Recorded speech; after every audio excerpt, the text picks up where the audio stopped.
Jeudi 17 juin 2021, 19h à Cotonou. Bienvenue à la grande édition sur Esaïe TV. Le sommaire. Le Conseil des ministres du 16 juin 2021 a approuvé la création d'un haut commissariat à la sédentarisation des éleveurs pour assurer la modernisation de l'élevage. Rouler à moins de 30 km à l'heure dans les rues, c'est le thème de la 6e semaine des Nations Unies pour la sécurité routière. L'événement est couplé avec les 13 ans d'anniversaire de l'Association pour la sécurité routière de l'Afrique de l'Ouest. Les résultats de la 15e journée de la Super League Pro du Bénin viendront mettre un terme à cette édition.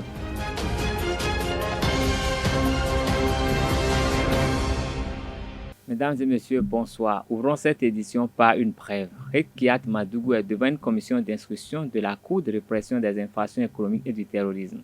Cette audition a lieu au bout de 3 mois de détention.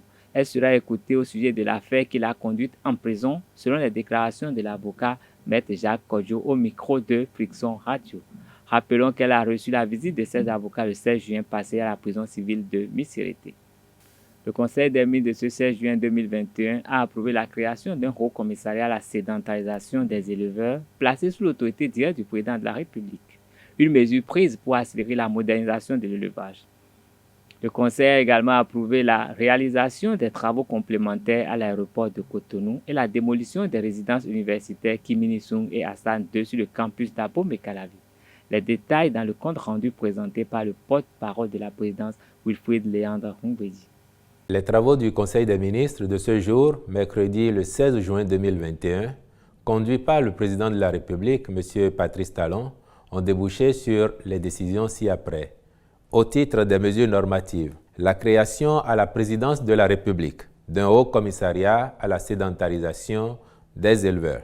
L'élevage des ruminants dans notre pays est, jusqu'ici, basé sur l'exploitation du parcours naturel. De ce fait, il est peu productif et occasionne des dégâts sur les cultures autant qu'il est source de conflits divers entre agriculteurs et éleveurs. C'est pour y mettre fin et accélérer la modernisation de l'élevage que le Conseil a approuvé la mise en place de ce haut commissariat placé sous l'autorité directe du président de la République. Sa mission sera notamment de contribuer à la modernisation des systèmes d'élevage, la définition et la mise en œuvre de la politique de sédentarisation des éleveurs en vue de leur épanouissement socio-économique et culturel dans un environnement sécurisé et apaisé. La coordination des actions des autorités publiques dans le domaine de l'élevage aux fins de concourir à l'efficacité des interventions de l'État dans le secteur. La sensibilisation des acteurs non étatiques sur les mesures favorables à la cohabitation harmonieuse entre éleveurs et agriculteurs. Au titre des autres mesures normatives, le Conseil a adopté les décrets portant transmission à l'Assemblée nationale du document de programmation budgétaire et économique pluriannuel 2022-2024, attribution, organisation et fonctionnement du secrétariat général de la présidence de la République et nomination des membres de l'autorité centrale en matière d'adoption internationale en République du Bénin. Au titre des communications, nous avons en point 1 la réalisation de divers travaux complémentaires à l'aéroport international de Cotonou. Les 10 travaux entrent dans le cadre de la deuxième phase du programme d'amélioration de la capacité d'accueil et de la qualité des services au niveau de cet aéroport. Ils concernent le réaménagement de la zone d'accueil, la rénovation intérieure du pavillon ministériel et la construction d'un salon business class. Par ailleurs, dans le but d'assurer un meilleur confort aux voyageurs et autres usagers de la plateforme aéroportuaire, la Société des aéroports du Bénin prévoit, au titre de ces mêmes travaux, la mise en place d'un système de climatisation et de recyclage d'air dans l'aérogare. Le Conseil a autorisé la signature du marché avec des entreprises spécialisées dans le domaine. En point 2, nous avons l'autorisation de démolition des résidences universitaires Kim Il-sung et Hassan II sur le campus d'Abomey-Calavi. L'état de ces bâtiments n'offre plus de garanties optimales d'habitabilité, ce qui avait amené l'administration à prendre des précautions d'ordre sécuritaire en les mettant en observation. Dans le cadre des solutions envisagées pour résoudre les difficultés d'hébergement des étudiants sur ce campus, une expertise a été commise aux fins d'avoir une idée précise des travaux à engager pour leur réhabilitation.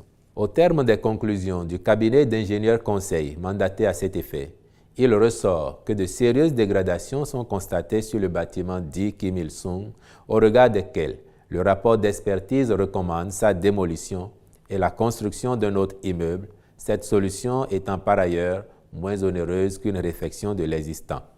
En ce qui concerne le bâtiment dit Hassan II, s'il ne présente pas de dégradation apparente, il est cependant soumis à un phénomène vibratoire de plus en plus court. Le Conseil des ministres s'est penché sur la situation des prix des produits de grande consommation sur les marchés. Suivez l'extrait du compte-rendu à ce sujet. Le Conseil a instruit le ministre de l'Agriculture, de l'Élevage et de la Pêche en vue de prendre les mesures pour éviter la sortie incontrôlée des produits agricoles en attendant la prise des mesures adéquates. Le ministre de l'Agriculture, de l'Élevage et de la Pêche et le ministre de l'Industrie et du Commerce ont fait au Conseil un compte-rendu relatif à la hausse des prix des produits de consommation courante sur nos marchés. Il en ressort qu'aucune taxe n'a été instituée sur ces produits. Cette flambée des coûts découle, d'une part, de la faible pluviométrie observée depuis la dernière campagne agricole et, d'autre part, de l'exportation massive de la production vers les pays voisins. Bien que ce commerce profite à certains de nos agriculteurs, il y a lieu d'assurer la régulation des flux afin de maintenir les grands équilibres. Le Conseil a donc instruit les ministres concernés de veiller à éviter les sorties incontrôlées de produits agricoles en attendant la prise de mesures plus spécifiques qui pourraient découler des conclusions du comité ad hoc. Pour finir avec le Conseil des ministres de ce 16 juin, écoutons les déclarations du porte-parole de la présidence au sujet des perspectives du football béninois après l'élimination des écureuils de la qualification à la CAN 2021. À la limite, ce match qualificatif que notre équipe nationale de football, les écureuils, a livré le mardi 15 juin 2021. En tant que Béninois, en tant que supporters des écureuils, nous étions tous en droit d'espérer et de rechercher une qualification à une deuxième phase consécutive de la CAN après l'édition de 2019. Il se fait que l'heure qui sonnait ce mardi-là n'était pas l'heure des écureuils. Voilà pourquoi, à l'arrivée, nous n'avons pas pu tirer notre épingle du jeu. Nous allons devoir, comme beaucoup d'autres pays, suivre cette compétition de loin. Mais il est utile de faire observer que l'équipe qui a joué mardi est composée d'à peu près les mêmes qui ont conduit l'épopée de 2019 en portant le Bénin pour la première fois de son histoire au stade des quarts de finale de la Coupe d'Afrique des Nations. Cela veut dire que si les mêmes avaient eu plus de possibilités de nous qualifier, ils l'auraient fait puisque c'est tout à leur gloire autant que c'est à la gloire du pays. Il reste que dans une compétition comme celle-là, la leçon fondamentale que nous devons tirer, ils le savent tous parce qu'ils sont des professionnels, mais la leçon fondamentale que nous devons tirer, c'est déjà que nous devons maximiser nos chances en prenant le maximum de points possibles lors des phases où nous recevons les adversaires chez nous. Parce qu'il faut bien faire le point sur cette campagne qualificative. Nous avons laissé des points filés à domicile et cela nous est fatal à l'arrivée. Mais je crois que nos écureuils ont donné ce mardi-là ce qu'ils avaient de meilleur en eux en cet instant T. Cela n'a pas suffi à la qualification et je suis persuadé que la Fédération béninoise de football, l'entraîneur, le gouvernement ayant joué totalement sa partition jusque-là et ayant pris sur lui de continuer à la jouer pour les prochaines phases, un point sera fait au niveau de la fédération avec l'entraîneur et les joueurs eux-mêmes pour voir qu'est-ce qui est à reconstruire, qu'est-ce qui est à améliorer. L'échec d'aujourd'hui doit être considéré comme annonciateur de grandes victoires à venir et il faut s'en persuader. Il n'y a pas d'échec définitif. Nous avons manqué le rendez-vous de Cameroun 2021.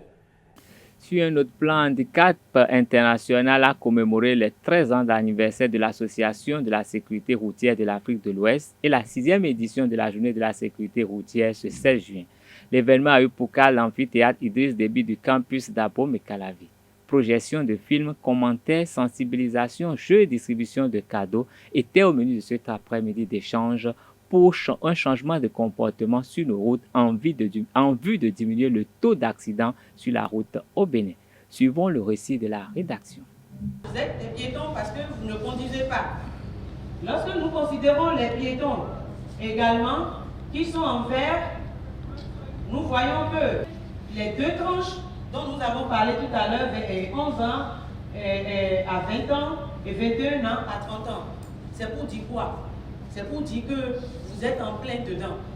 Les accidents de la route n'est pas une personne. La démonstration est faite. Les étudiants sont concernés par les accidents de la circulation. Raison pour laquelle Handicap International a organisé une séance de sensibilisation à leur intention à l'amphithéâtre Idriss Déby ce 16 juin 2021. Ainsi, le 13e anniversaire de l'ASRAO s'est associé à la 6e journée des Nations Unies pour la sécurité routière.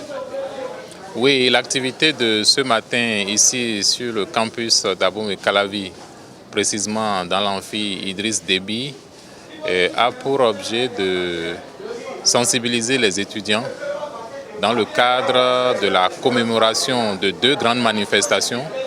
D'abord la 6e semaine mondiale des Nations Unies pour la sécurité routière et l'édition 2021 de la journée de l'OSRAO, qui est l'Organisation pour la sécurité routière en Afrique de l'Ouest. Et au titre de la Semaine mondiale des Nations Unies, le thème qui est retenu, c'est la réduction des vitesses, notamment dans les rues, pour assurer la protection des usagers vulnérables. Les Nations Unies recommandent, autant que faire se peut, que les gouvernants puissent limiter la vitesse à 30 km/h dans les rues, pour que les piétons, qui sont des usagers privilégiés en sécurité routière, que les piétons soient sécurisés. Quant à l'OSRAO, l'OSRAO appelle à ce que, dans le cadre de la célébration de la sécurité routière, qu'on puisse toujours faire attention aux mesures et aux gestes barrières. Des jeux ont été organisés et des cadeaux ont été distribués à tous les participants de cette causerie. Au terme de cette séance, le chef service comportement des usagers de la route au Centre national de sécurité routière, Dr Kouvi Yekte, a rappelé les peines liées aux infractions de la route. Ne pas respecter le feu tricolore, brûler un feu tricolore, téléphoner au volant ou au guidon, on va dire circuler en état d'ébriété, des choses comme ça, tout ça c'est des contraventions de police qui sont passibles de peine d'emprisonnement. À côté des contraventions, le code de la route dans notre pays retient les délits. Donc tout ce qui est accident corporel, blessé léger, blessé grave ou accident mortel, c'est-à-dire accident à la suite desquels il y a eu des décès, ça c'est des délits. Et ces délits sont passibles de peine de 6 mois d'emprisonnement et plus. À l'intérieur de ce dispositif, il y a des peines alternatives qui ont été prévues, un peu comme le retrait du permis de conduire, un peu comme la suspension, la réduction des déplacements, etc.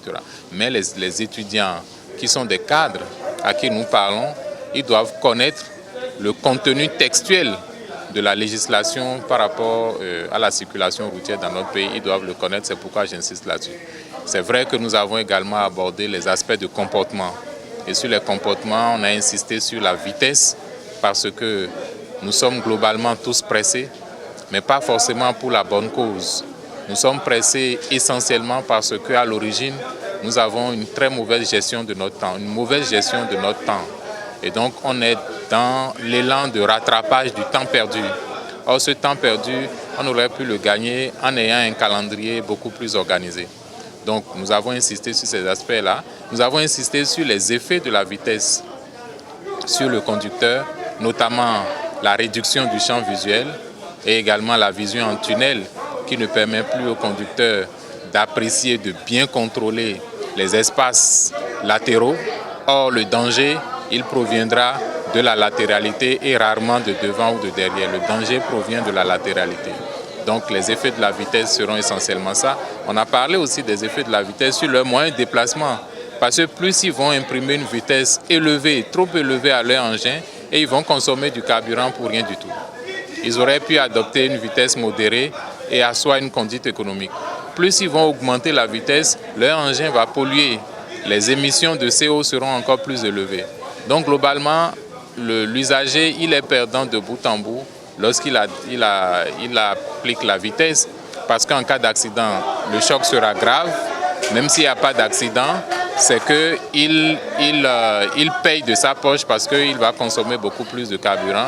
Il intoxique ses congénères parce qu'il émet beaucoup plus de polluants, etc. Donc on a insisté là-dessus. On a insisté aussi sur les dangers liés au téléphone, au volant ou au guidon. Parce que celui qui circule, l'environnement routier est déjà un environnement dangereux par essence. Le tabagisme est un autre problème de comportement dans cette édition. Pour éradiquer le tabagisme des universités publiques du Bénin, le ministre de l'Enseignement supérieur et de la Recherche scientifique, à travers le Centre des œuvres universitaires et sociales d'Abomey-Calavi COUS-AC, mène une campagne de sensibilisation des étudiants sur les méfaits de ce fléau. Démarrée à Kétou fin semaine dernière, la séance a eu lieu ce mercredi au campus d'Abomey-Calavi. Le reportage est signé Sertonde Larios Adjagbenon Tiefte Hongé. Amener la communauté universitaire à une prise de conscience des dangers du tabagisme et des substances psychotropes. Tel est l'objectif de la campagne de sensibilisation qu'a entreprise le COUS-AC sous la supervision du ministre de l'Enseignement supérieur et de la Recherche scientifique, Eleonore Yaïladekan, sur les campus de son ressort. 5 jours après l'étape de Kétou le 11 juin 2021, c'est au tour des étudiants du campus d'Abomey-Calavi d'être entretenus sur les méfaits de la consommation de ces produits illicites. L'activité qui nous réunit ce jour répond bien à ces critères en ce sens qu'il nous donnera l'occasion de sensibiliser la jeunesse estudiantine sur les effets néfastes du tabagisme et des substances psychotropes, de mettre en place la plateforme des institutions spécialisées engagées dans la lutte contre le tabagisme et les substances psychotropes sur nos différents campus. La consommation des substances psychoactives, même à faible dose, comporte des risques pour la santé et le cursus académique des apprenants. Le professeur Josiah Ezihungbe, spécialiste du tabagisme, a entretenu les participants sur les conséquences des pratiques additives. De quoi s'agit-il quand on parle de drogue ou de substances psychoactives?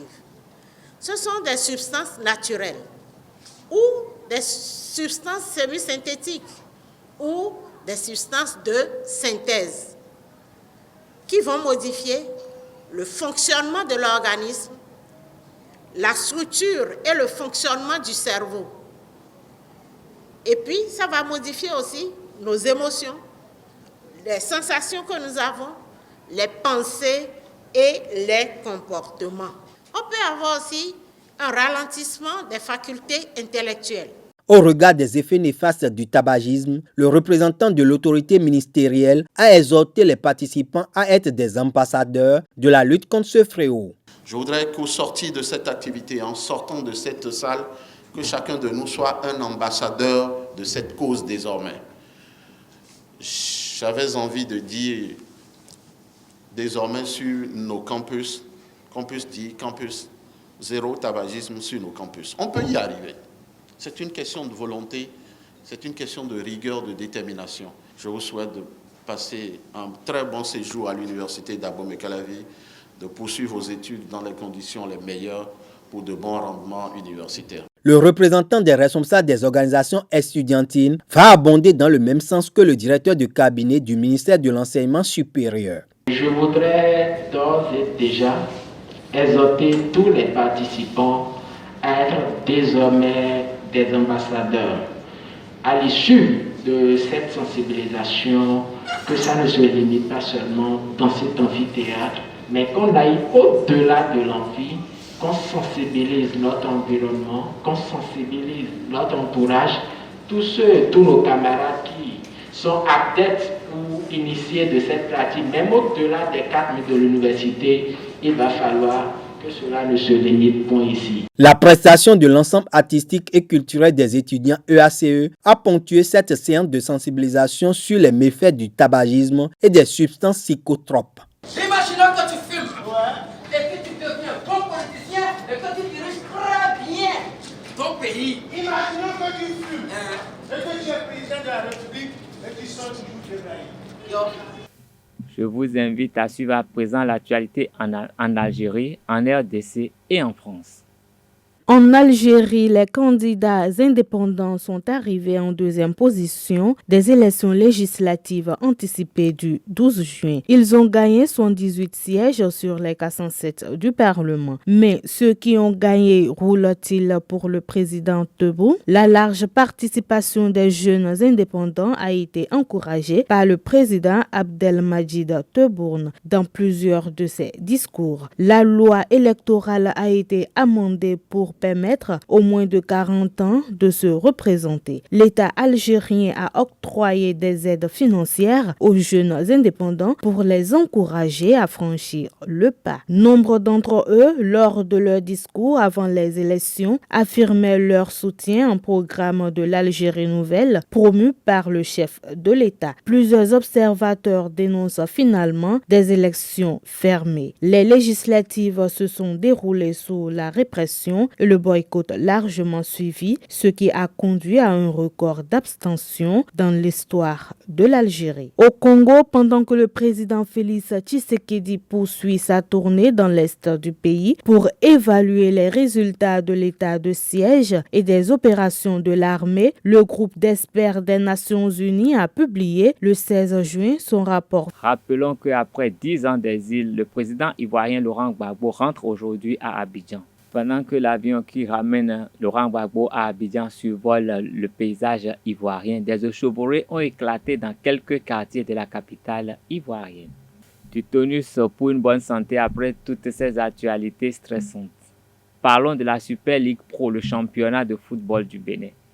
Le chassé-croisé se poursuit entre Buffle et Esaü pour le titre de la Super League Pro. Les deux équipes se tiennent à 3 points à 3 journées de la fin du championnat grâce à leur victoire. Ce mercredi, lors de la 15e journée, les Buffles ont tenu en respect les requins de l'Atlantique 3-1 devant leur public. Esaü est allé écraser Assos Amiserete 4-0 grâce à des buts de Gilbert Adayande, Faïsou Para et Zoukareni Seibou et Franck Toka.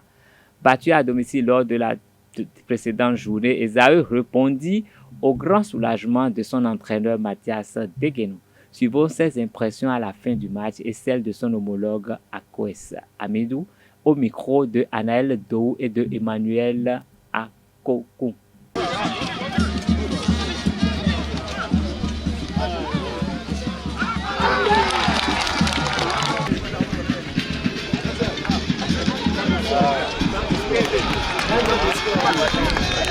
Après être défait à domicile la dernière fois, et je crois qu'il nous fallait rebondir et c'est ce que nous venons de faire ce soir. Mais il faut reconnaître que nous sommes revenus de très loin. Nous sommes revenus de très loin puisque, comme je l'ai dit, il fallait tout mettre en œuvre ce soir pour prendre les 3 points. Les jeunes ont fait le job et je crois que c'est à leur actif. Quand vous voyez le contenu du jeu, je crois que l'adversaire avait joué replié et n'avait pas serré les lignes. Ce que nous, on a su profiter puisque nous avons eu quand même des combinaisons devant, des individualités qui ont fait la différence. Et je crois que c'est ça au fait qui est le grand problème. Ce n'est pas qu'on est au-dessus de l'équipe puisque l'équipe en face, et nous l'avions joué à l'aller chez nous. Difficilement, on a défait l'équipe et on a gagné l'équipe 1-0. Donc je crois qu'on a eu le temps de voir l'équipe et de revoir les images et c'est ça que nous avons essayé de travailler, c'est ça qu'on a appliqué ce soir. Donc ce n'était pas qu'on était supérieur, mais on a eu le temps d'analyser le jeu de l'équipe et profiter de leurs faiblesses. On est passé complètement à côté de la plaque. Je ne sais pas ce qui nous est arrivé ce soir. Ça arrive, c'est un des jours sans. Je crois que c'est un jour sans pour nous. Esaü n'a pas volé sa victoire. Ils étaient plus concurrents et on sentait beaucoup plus de motivation chez eux. Et je crois que c'est ce qui a fait qu'on a courbé les chines. Plié d'avance, je dis non. Mais franchement, je ne saurais vous expliquer. C'est à tête reposée et froide. On fera les notes que nous avons prises et voir ce qui n'a pas marché et corriger pour les fois à venir. 3e au classement, Dragon a laissé filer des points dans la course au titre sur le terrain de Rodio. Les Oranges et Noirs ont fait un match nul et vierge contre les Comeboy à Lokossa. BKFC a enchaîné un deuxième succès d'affilée à l'extérieur. Après Esaü, les guerriers de Bembereke ont battu Assos de Cotonou 2-0 à René Pleven. Ayema FC a assuré l'essentiel face à Damissa 1-0.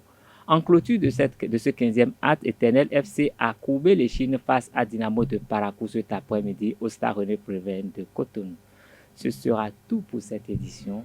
Merci de nous rester fidèles. À demain pour un autre rendez-vous avec les informations sur Esaü TV.